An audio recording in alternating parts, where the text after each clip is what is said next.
Julian Cater has been in custody since March 15th. He was there on January 6th. He's in a lot of trouble, but should he still be in federal custody? What's happening with this case? What's happening with hundreds of these cases? Let's bring in Joe Tacopina, the world-famous criminal defense attorney. He is representing Julian Cater. Joe, welcome back to Newsmax. How are you? Hey, Greg, how are you? Terrific, Joe. First off, your client, I believe, is accused of assaulting Officer Brian Sicknick with pepper spray. Now, a couple of things. First off, Brian Sicknick did die not on January 6th, I believe the next day. I believe the official cause is a stroke or natural causes. Just bring us up to speed. Apart from your client, or how did Officer Sicknick die? I mean, according to the medical examiner, he died completely unrelated to the events of January 6th. That's according to the medical examiner. So you know, of course, the initial stories were that he was killed. He was a casualty of January 6th. Unfortunately, Officer Sicknick, passed away of what the ME called natural causes. He suffered a stroke, and as tragic as it is, it's also tragic to falsely implicate someone in the death of an officer. And I believe that's one of the reasons that Julian Cater sits where he sits today, even though he's been cleared. It's amazing that this individual, law-abiding citizen, who Julian Cater is, who the judge in this case found that he has a, quote, excellent background and character, is a law-abiding, respected individual in the community, and normally will be entitled to bond. And the funny part, Greg, about this, the irony of it, or it's not even funny, it's just ironic that Congress, the same body, in the Capitol building that sits in that Capitol building on January 6th, enacted a statute, the Bail Reform Act, which makes clear that Julian Cater should not be detained pending trial, but he's being detained for punitive reasons. I mean, it's clear that this is an individual who, he was not a domestic terrorist. He was not an insurrectionist. I got to jump in for a second, Joe. Look, he's still charged. I believe he is still accused of assaulting Officer Brian Sicknick. Now, let's go through it. And you're right.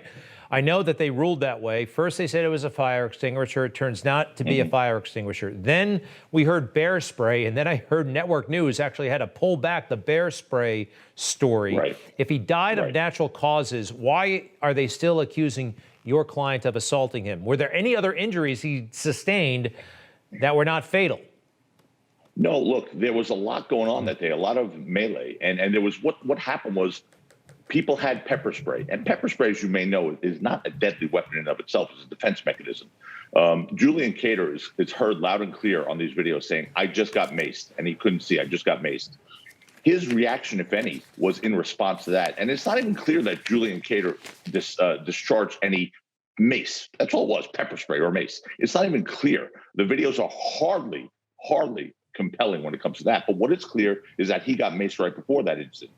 So if he maced back at someone who maced him, I mean, it's not an assault that would require you to be detained in jail. And by the way, Greg, we have to get to something that's really important. And I know it's important to Julian Cater's family and others who are detained. What's that? The conditions in that prison are subhuman. They're subhuman. The Washington Post did a big expose on the conditions in that jail. I mean, he's on lockdown at times 25 and a half hours straight. The food, he served breakfast at 2:30 in the morning because that's a normal time to eat breakfast. It's done for punitive reasons. They call his area where they keep these guys the redneck tank, right? It's the January 6th protesters, and they do that to mock them and make their lives difficult. It's psychological torture. I mean, he's not had medical treatment that he needed in there. I mean, he can't even get a shave or cut his hair. I have not been able to see him, Greg. I've not been able to see my client. I speak to him on the phone. I'm lucky enough to be able to get through to him, but he has a phone call like once every day and a half, and it's almost impossible to represent someone that way. And it's just the conditions in that jail. And considering what he's charged with, there is zero. He's not a danger to the community. I mean, unless they're thinking there's going to be another protest of some electoral vote. He's not a danger to the community. He has no criminal record. He's not part of some organization that the government thinks is some white right-wing terrorist group. He's nothing but an individual who comes from a loving, hardworking family who voiced his displeasure with the way that election went. They've demonized them, as you know, and Greg, they demonized them. And when you compare it to what happened in the summer with Black Lives Matter and some of those individuals, a lot of people did a lot worse, hurt officers, maimed people, stole, broke windows, caused havoc and danger.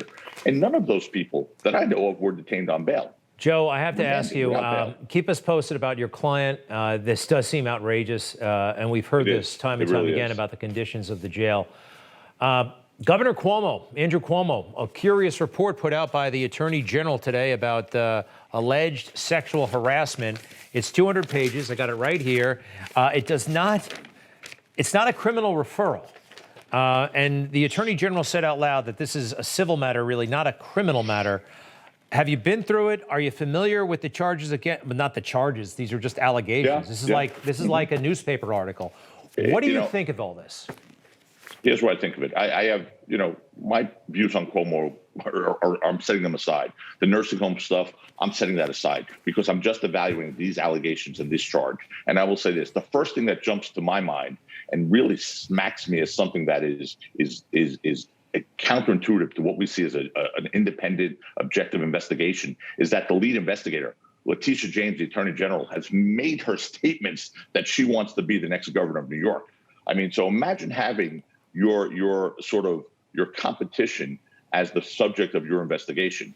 It really reeks of a non-objective investigation. So that's what you have here. You have someone who already stated, I want to be the next governor, taking out the current governor.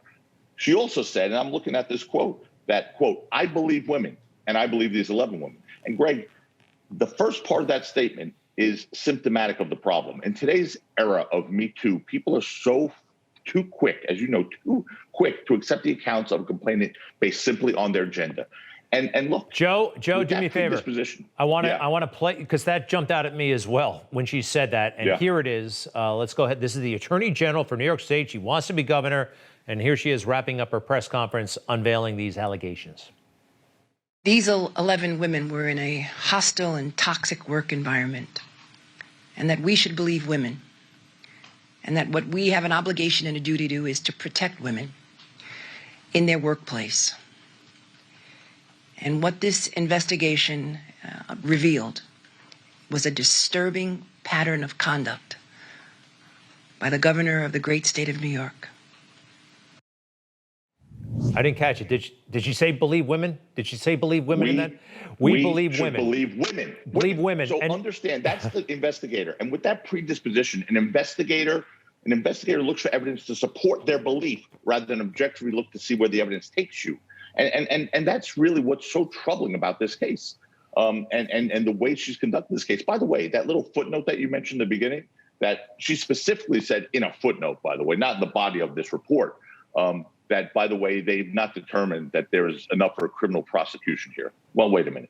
These are either sex crimes or they're little innocent kisses on the cheek and hugs like, some older people do, especially of maybe, Italian heritage. A little peck on the cheek does not make it a sexual harassment. A pat on the shoulder is not a grope. And by the way, Joe Biden needs to be quiet because if you look at those videos, that guy, you really should not be calling the kettle black. Is that the pot calling the kettle black? I invite you to watch the show, the earlier part of the show. We talked about Joe. I was. This is there's something not right about what's going on here. There are a lot of reasons to not like Governor Cuomo, but I think he's being screwed.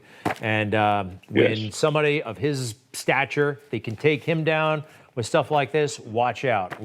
You could be next. By the way, Letitia James seems to think she's the new poet laureate. There was something a little much about her whole presentation. Very dramatic. Yes, Very indeed. Dramatic. Too much. Joe Tacopina, one of the great attorneys in America. We appreciate it so much. Thank you. Great. Thank you. All right. Be right back.